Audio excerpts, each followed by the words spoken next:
নমস্কাৰ বন্ধুসকল, আপোনালোকক মোৰ চেনেললৈ স্বাগতম জনাইছোঁ। বন্ধুসকল, আপোনালোকৰ ওচৰলৈ নতুন টিপছ এটা লৈ আহিছোঁ।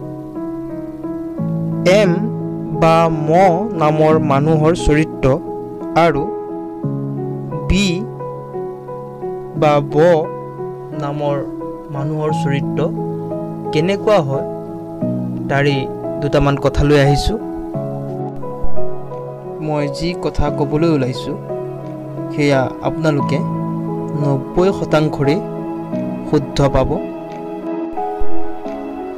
এম আখৰৰ জাতক জাতিকা চৰিত্ৰ কেনেকুৱা হয় শুনক। এওঁলোক খুব পৰিশ্ৰমী আৰু বহুত সাহসী হয়।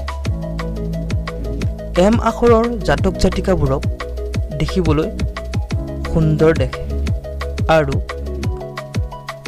এওঁলোকৰ ভাল বন্ধুও থাকে। বেছি কথা কোৱা মানুহক একেবাৰে ভাল নাপায়। ধৈৰ্য একেবাৰে কম। খুব সহজে কাৰোবাৰ ওপৰত আকৃষ্ট হয়। শৰীৰ স্বাস্থ্যৰ কাৰণে বহুত চিন্তা কৰে।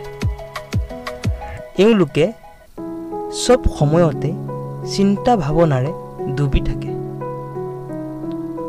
অন্য মানুহক এওঁলোকে কেতিয়াও অশান্তি নিদিয়ে, বিৰক্ত নকৰে। এওঁলোকৰ ভাগ্য নিজৰ লগতে থাকে।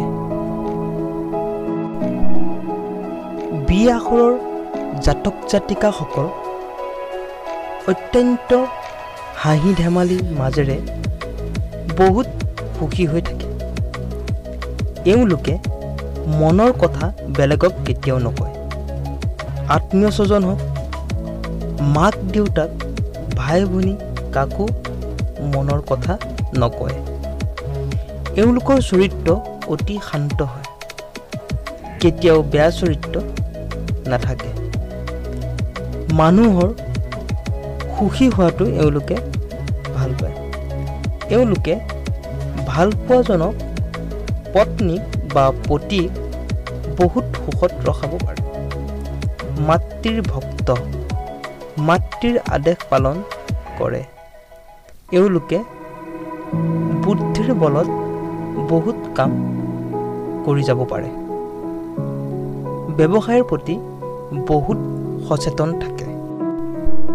দাম্পত্য জীৱনত এওঁলোক সুখত দিন কটাব পাৰে।